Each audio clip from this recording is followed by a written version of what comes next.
বছরে ১৯৬৮ কোটি টাকাও যথেষ্ট নয়, আইসিসির থেকে আরো বেশি টাকা দাবি করুক ভারতীয় বোর্ড। রবি শাস্ত্রীর মন্তব্যে তোলপাড় গোটা ক্রিকেট দুনিয়া। বিশ্বের সব থেকে ধনী বোর্ড হলো ভারতীয় ক্রিকেট বোর্ড, এমনকি সম্পত্তির দিক থেকে আইসিসিকেও টেক্কা দেবে বিসিসিআই। কিন্তু এই অবস্থায় কেন এত বড় কথা বলে ফেললেন রবি শাস্ত্রী? নেপথ্যে ঠিক কোন কারণ রয়েছে? কেন রবি শাস্ত্রীর মতে বছরে ১৯৬৮ কোটি টাকাও যথেষ্ট নয়? রবি শাস্ত্রীর মন্তব্য নিয়ে তুমুল জল ঘোলা হলো। দেখুন কেন এমন বললেন ভারতীয় দলের এই প্রাক্তন কোচ। আন্তর্জাতিক ক্রিকেটে ভারতের আর্থিক অবদান আজ সন্দেহাতীত।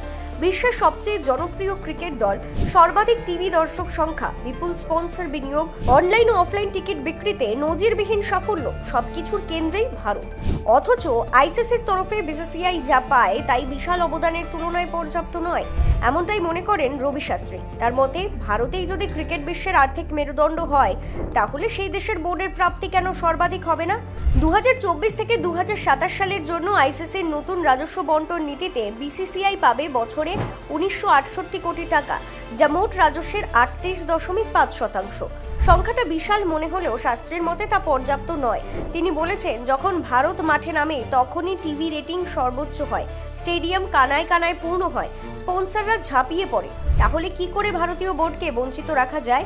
শুধু অর্থের ভাগ নয়, শাস্ত্রী এবার প্রশ্ন তুলেছেন আইসিসির প্রস্তাবিত কেন্দ্রীয় টেস্ট তহবিলের বাস্তবায়ন নিয়েও। তার সোজাসাপটা কথা, প্রত্যেক বোর্ডকে নিজেদের উন্নতির দায়িত্ব নিজেদের কাঁধেই নিতে হবে। কেন্দ্রীয়ভাবে কিছু দিন চালানো গেলেও দীর্ঘমেয়াদে টেস্ট ক্রিকেট বাঁচবে না এই ব্যবস্থায়। তার মতে রাজস্ব বন্টনের চেয়েও বড় বিষয় হলো স্বচ্ছ প্রশাসন ও জবাবদিহিতামূলক ব্যবস্থাপনা। যে বোর্ড নিজের ঘর গোছাতে পারে না, তাকে কেন্দ্রীয় তহবিল দিয়ে টিকিয়ে রাখা মানে সমস্যাকে চিরস্থায়ী করে ফেলা, বলছেন তিনি। এই মন্তব্য ঘিরে ইতিমধ্যে আন্তর্জাতিক মহলে মিশ্র প্রতিক্রিয়া। অনেকেই শাস্ত্রীর বক্তব্যকে সমর্থন করে বলেছেন, ভারত ক্রিকেট চালায়, এটা বাস্তব, তাহলে সে দেশের বোর্ডের ভাগ কেন সর্বাধিক হবে না? আবার অনেকে বলছেন এতে ছোট দেশগুলোর অস্তিত্ব সংকটে পড়বে, যেমন আফগানিস্তান, আয়ারল্যান্ড, ওয়েস্ট ইন্ডিজ বা নামিবিয়ার মতো দেশগুলো টিকে আছে অনেকটাই আইসিসির সাহায্যের উপর ভর করে। তাদের প্রশ্ন, ভারত যদি সবকিছু নিয়ে নেয় তাহলে বাকিরা কিভাবে টিকবে? শাস্ত্রীর মন্তব্যে এক গভীর সত্য রয়েছে। ক্রিকেট আর শুধুমাত্র খেলা নয়, এটি এখন এক বিশাল ব্যবসা। সেই ব্যবসার সবচেয়ে বড় চালক ভারত। এমন অবস্থায় বিসিসিআই এর আয় বৃদ্ধির দাবি অযৌক্তিক নয়, কিন্তু সেই সঙ্গে এটাও ঠিক, ক্রিকেটকে বৈশ্বিক খেলা হিসেবে টিকিয়ে রাখতে হলে ছোট দেশগুলোর অস্তিত্ব রক্ষা করাও জরুরি।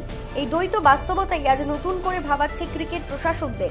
আইসিসির সামনে এখন বড় চ্যালেঞ্জ, ভারতের দাবিকে মর্যাদা দেওয়া অথচ বাকি দেশগুলিকেও প্রান্তিক করে না দেওয়া। রবি শাস্ত্রী বিতর্কিত হতে পারেন, তবে তার বক্তব্যে বাস্তবের ঝলক রয়েছে।